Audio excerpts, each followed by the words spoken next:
we will finally complete the biometric exit visa tracking system, which we need desperately. For years, Congress has required biometric entry-exit visa tracking systems, but it has never been completed. The politicians are all talk, no action, never happens, never happens. Hillary Clinton, all talk. Unfortunately, when there is action, it's always the wrong decision. Do you ever notice? In my administration, we will ensure that this system is in place. And I will tell you, it will be on land, it will be on sea, it will be in air. We will have a proper tracking system.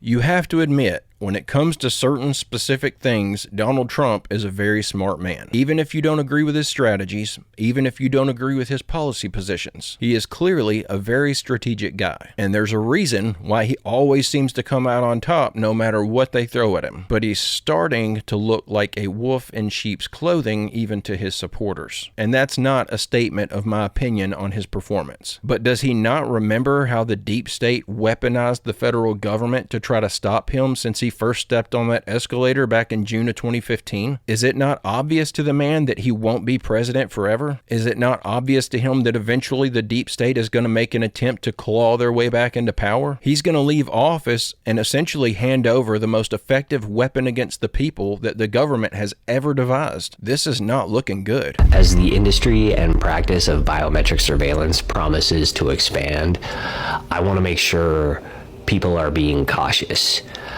Be very careful of what biometric information you volunteer. That means thinking twice before using facial recognition authentication or fingerprint authentication as security measures for your technology and your devices.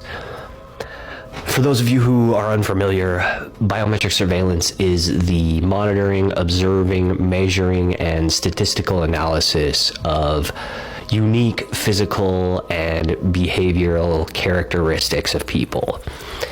It's a kind of spying focused on measurable biological and physiological traits and information. Types of biometric information might be DNA, blood, fingerprint data, even your facial structure might be considered biometric information. And there are more and more ways being manifest of collecting this biometric information and exploiting it. Cars, virtual reality, even some employers are starting to collect biometric information. And now the potential to exploit and abuse this data is obviously pretty substantial. What if employers decide to allocate health benefits according to biometric data? What if they force employees to wear tracking devices? What if employers use biometric data against employees to deny them health benefits? What if hackers gain access to this data or other nefarious parties? We likely have very little clue and idea of the risks and ramifications of collecting and working with biometric data and information, and therefore, like I said before, people should be very careful. Like I said at the very beginning, be very cautious and think twice about offering your biometric information. Something he says in this video really hit me like a brick. The VR thing. We've got one of those Oculus devices. I've probably only used it a handful of times. It's mostly used by my kids. But there's just no way that they aren't using that thing to get a retina scan of everyone who puts the device on. I also use Face ID to unlock my phone, so they've got that. And I was watching that new Dexter Resurrection show with my wife the other night, and on episode 3, Dexter's trying to track down this tech guy who's taking out Uber Uber drivers. And the guy he's trying to track down has no digital footprint. So at first, he's really hard for him to track down. But then it's revealed at some point in the episode that this rich elitist has invited this killer to some exclusive dinner party, and he has to identify himself when he gets there by presenting his thumbprint. My first thought when this scene popped up was, wow, what lazy writing. This guy's never been in the system. How would this rich guy have his fingerprint to verify that it's him in the first place? But they tell us all the dark truths in TV shows and movies. They likely got that information because, just like me, the guy probably uses his thumbprint to open and unlock his computer. I unlock my MacBook with my fingerprint probably a couple dozen times a day. I've already given away that information. I fear we've started worrying about this stuff far too late in the game to do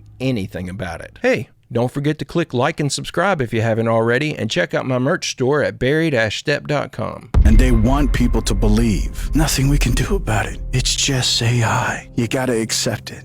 And the only solution is to get with the times. But then when people ask, well, what job am I supposed to do? Oh, I'm not sure, but you need to learn AI. What does that mean? You need to go back to school. What do you mean I need to go back to school? No, AI can teach you. But the thing that AI is going to teach me is something AI can do themselves. So what are you teaching me? What if AI gets so smart that the President of the United States cannot do better than following ChatGPT 7's recommendation, but can't really understand it either? What if I cannot make any better decision about how to run OpenAI and I just say, you know what, I fully hand it over. ChatGPT 7, you are in charge. Good luck. That might be the right decision in any individual case, but it means that society has collectively transitioned a significant part of decision making to this very powerful system that is learning from us, improving with us, evolving with us, but in ways we don't totally understand. So what if President of the United States says, you know what, ChatGPT, I can't make any decisions better than you. You just take over the reins, you become the president. The brain power, the greatest power of them all. That's what the elites probably will see when they're looking at us. Let's move John over here, over there. Let's go ahead and move Bill over there. Let's go ahead and demolish this whole entire workforce system. And let's see what these little peons do. You're like, Jeffrey, release the plague. The only thing stopping this at the moment is there's just no way that Donald Trump will ever be convinced that ChatGPT is smarter than he is. The guy has a next level opinion of himself. All joking aside though, just think about this. When the people reach the point that they're just done with getting lied to constantly by all these politicians, when they reach their breaking point with having their tax dollars stolen and then laundered back into the pockets of the very individuals that we elected to look out for our interests, that's probably going to create a movement of people who think that they desperately need a new option. I think eventually people are going to start calling for this. Just look at how long it's taken most people to even realize that we're being robbed blind by the political elite. And just because we are paying attention, it doesn't mean that the majority of people are. And with the world we live in today, no one thinks ahead. No one seems to think about the potential pitfalls of large-scale change like this. I genuinely think that eventually people will demand that AI be put in charge. There are just too many people not paying attention. Today we're going to go down one of the largest rabbit holes I've ever found, and this is the replacement of the government with AI, and that's what's in this bill. Let's talk about it. So in section 43201, it talks about replacing the Department of Commerce with AI. Now the question comes with, what else do they replace with? AI. And here's where it gets really strange. It talks about in this section below that no politician or governing body may stop AI for the next 10 years or enforce any laws or regulations regulating artificial intelligence models. That's Silicon Valley owning the government. Then we find Silicon Valley manipulating the weather. Then it gets weirder when we find AI and Silicon Valley entering the healthcare system to control all of that. And you can't sue any of these companies. Isn't that odd? And this kind of reminds me of the Vaccine Protection Act signed by Reagan in 1986, protecting all the vaccine companies from damages. There were so many lawsuits that they were actually going to go out of business, but the government protected them. Then it gets even deeper when we find Billy Boy Clinton in the Telecommunication Act of 1996. He passed a bill so if they put a cell phone tower in front of your house, you can't sue for any damages. Do you see how the government is kind of setting us up? And then they're going to replace the government with AI? It's kind of really strange. It's almost like Black Mirror. Well, apparently, even if the people aren't going to call for it, It's still coming. I'm just finding out about this today. I try to stay up on this political stuff, but I don't obsess over it the way I used to. Now, keep in mind, I have not verified any of this, but I can say there are several reporters or creators that I trust that are all making videos on this. At the moment, I don't have any reason to believe that it's not true. If you know otherwise, please feel free to leave a comment down below and let me know, because I would love to find out that this whole thing is just something that's getting blown out of proportion. But I feel like it's pretty obvious to me that all of these warnings we keep hearing about the dangers of AI is just falling on deaf ears. And I certainly don't want to scare anyone, but it looks like we're past the point of no return already. They literally have every piece of the surveillance state installed, and we're just waiting for them to boot it up. Things are about to get really interesting. Just like everybody who had information on the Jeffrey Epstein information, they're all dead now. They all got swatted like John McAfee. Main players involved in this case, all the main investigators, the people who were testifying, they're all dead. One of the accusers of Prince Andrews, dead. Another detective that investigated him, dead at 50. One of the judges connected to the Ghislaine case had a person come to their door dressed as a delivery driver and do this to their family. Most of his victims have been completely ignored, or they've passed away, some under some dubious circumstances. His business partner, one of them in jail, the other dead in jail. If you testify him, you die. Two of the most prominent abuse survivors have both died. There are also some other people who are questionable and accused of many things, and many of the people who are accusing them have also died. Kevin Spacey has had 3 different people who were accusing him just pass away. Obviously there's more details to that, but he's completely fine if they release any documents because nobody's left alive to really mess with him. And of the people left alive that were connected to him, many are too powerful or too unknown to likely have anything happen. When I see things like this, I can't help but to think, how in the world are the authorities not seeing the same thing that we're seeing? How is it not obvious that these people are not ending their own lives? How are none of these self-inflicted deaths being investigated as homicide? If it looks too suspicious to be a coincidence to the general public, it simply must look that same way to them, right? But the more the details around this case come out, the more blatantly obvious it becomes that they do see exactly what we see. But they have people above them who are running cover for the people that are being accused. And that is the reason that nothing ever gets investigated. The world just simply doesn't have the justice that it ought to have, but it will one day. Right, Uri Geller has just come out and dropped an absolute bomb in relation to the 3-Eye Atlas theory to do with the Project Bluebeam situation he might be alluding to. Look at this. The truth about the hostile alien headlines. Friends, I'm sure you have all seen the recent headlines. Astronomers have discovered a hostile alien object that is hurtling towards Earth, a 12-mile wide anomaly that's deliberately hiding from detection. Now, the theory will be whether this thing is going to head towards the sun, slingshot its way around, and head towards Earth as like a deflection of its course, right? Let me tell you now, these reports are not what they seem. They have a hidden agenda. Let me explain. As I've told you before, back in the 1970s, I was invited to meet Wernher von Braun, the father of modern rocket science. He took me into his office, opened a safe and showed me something extraordinary, fragments of a craft that was not from this Earth. But he didn't tell me at first, instead he just asked me to hold them and use my extrasensory abilities to tune in. Maybe like psionics or something to do with that, kind of like remote viewing. Read them and explain what I sensed and picked up from these objects. As soon as I touched those pieces, I knew they were not from here. I also knew as I tuned into these samples that they weren't made with or from any ordinary kind of metal because they felt alive. Alive! As if they were breathing, and the sensation I got was one of connection, not coldness. So a biological type entity craft, or biological material. Instead, I felt an abiding sense of vast knowledge, wisdom and understanding beyond anything we could ever comprehend. I shared all of this with von Braun, and it was only then that he told me they had been recovered from a crashed UFO. I believe that the material he gave me to hold and the larger craft they came from must have been created, whether it was built or perhaps even grown.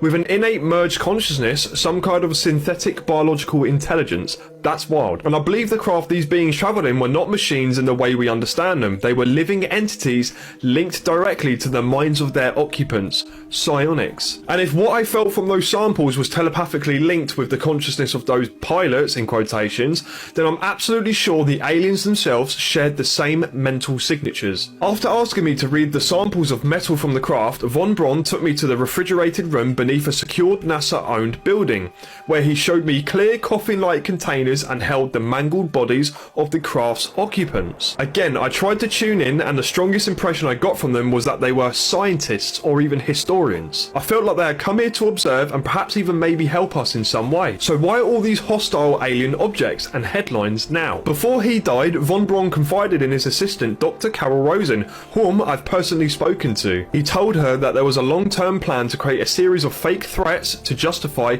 space militarization, and the final one would be an alien threat or invasion. The end game: global control, sky-high defense budgets, a weaponized orbit, a unified enemy to keep us afraid. The CIA has used Hollywoods for decades to prepare us. Independence Day, War of the Worlds, Edge of Tomorrow, all made to make you think extraterrestrials with an invasion mindset. Fear, panic, fire from the sky.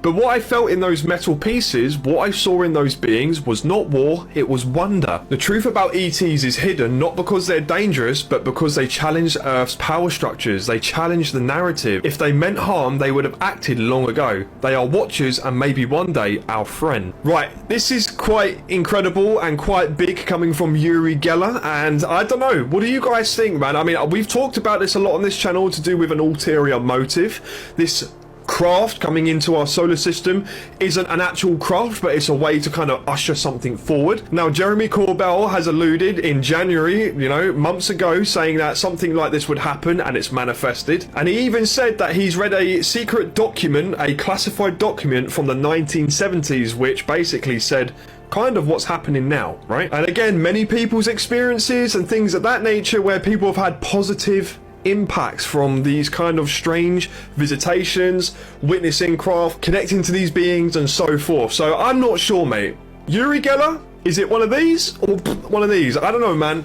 You guys tell me what you think. I got a message last week from one of our Discord users named Coop. He offered up a very interesting alternative theory to all this false flag alien invasion stuff. The same people who want us to believe that this is an imminent hostile invasion, knowing that some people will not believe in the lie, they're going to want to be in control of both sides of the argument, and therefore would likely throw out a couple different rumors to try to hide the truth. He says one might say aliens and the other might say it's just a trick, don't believe it. That's a very interesting point that I had never really considered, and it absolutely sounds like something that our government would do. They usually try to cover all their bases, and they've clearly been planning this for a very long time. It would only make sense that they would not leave anything to chance. I'm not sure that this new idea changes my perspective on what I believe it is that we're about to be dealing with, but I wanted to share this idea just in case it makes something click in one of y'all's heads. He had a theory that to me kind of implied that maybe this is the fallen angels, but that the technology that they're using may be something that they inherited before the fall. I just found it interesting that I read that message this morning and then I jump online and see this. What do y'all think? Does this new idea change anything in regards to your own personal theory? By publicist Mike Cohen,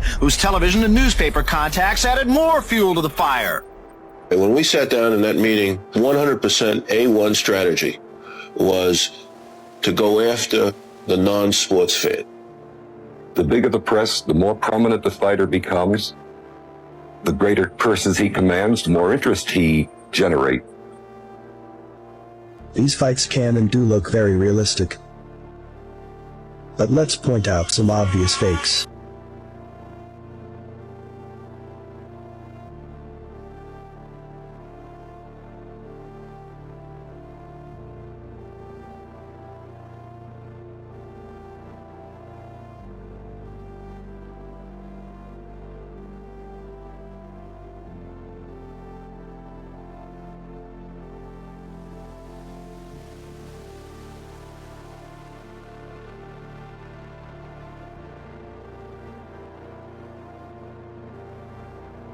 Tyson misses an uppercut, and the opponent makes a motion as if Tyson hits him in the stomach.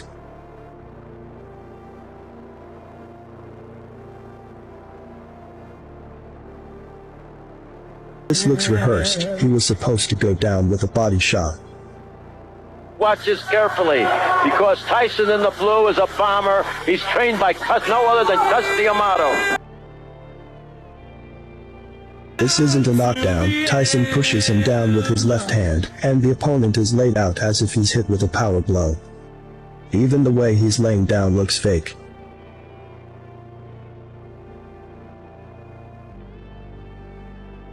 I just thought that was funny. These boxing fans make such a big deal about how fake wrestling is, and the guy who most people consider to be the greatest boxer of all time, that guy couldn't even win most of his matches without the other guy throwing in the towel. The more I dig, the more I realize we are lied to about everything, and there ain't nothing on that TV that's real. And I want to go right to this next video. So this clip coming up is of Keenan Ivory Wayans, and he was the creator of In Living Color. Obviously, very famous show in the 90s. You have Jim Carrey, people like Jamie Foxx, obviously the Wayans brothers, all super famous guys. And so he has a meeting as he's trying to get this show on the air, and it's an interesting meeting. Not only was that a conversation, but they hired a research group, and it was the funniest thing. I met with the research people, and I swear it was the CIA. It was a kind of like stiffness and suit and tie that you just go, this is not your average white executive right here. This guy is on another level. Told me about the research they had done, and they didn't ask people if they thought things were funny. They asked them, how did it make them feel? It's like, wow. And then they asked me some questions, and they asked me, so what do you think the show is? What do you think? Like, they wanted to know my feelings about the show, and I said, I think the show is fresh and it's new. I think it's revolutionary. And they said, what do you mean revolutionary? How do you spell nervous? 'Cause this was it.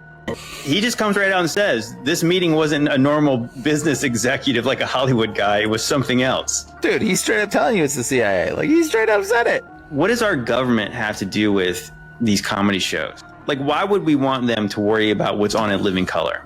Bro, it's so clearly there's an agenda. I thought you were going to play the clip of Candace Owens talking about how they have a budget. Our government has a budget dedicated to influence films and movies. Did you know that? First off, you guys do know the Pentagon has a budget for film. Like, there's a whole department in the Pentagon. I know that. That's a fact. There you go. That's all you need to know. There's an entire department in the Pentagon. They get involved with films, and they get involved with films for the purpose of propaganda. They always have. Tons of them. I should show you the list. You should pull it up. It's wild. Yeah, Pentagon Department for Hollywood, tons of them. Even Transformers, because they're concerned about certain narratives. They get involved with like World War films, like how are we telling a story about history? Usually it's because we're lying about what we did or trying not to make Americans aware of the crimes against humanity that we commit overseas, Yeah, the Pentagon just funded some films. Black Hawk Down, Red Dawn, GoldenEye.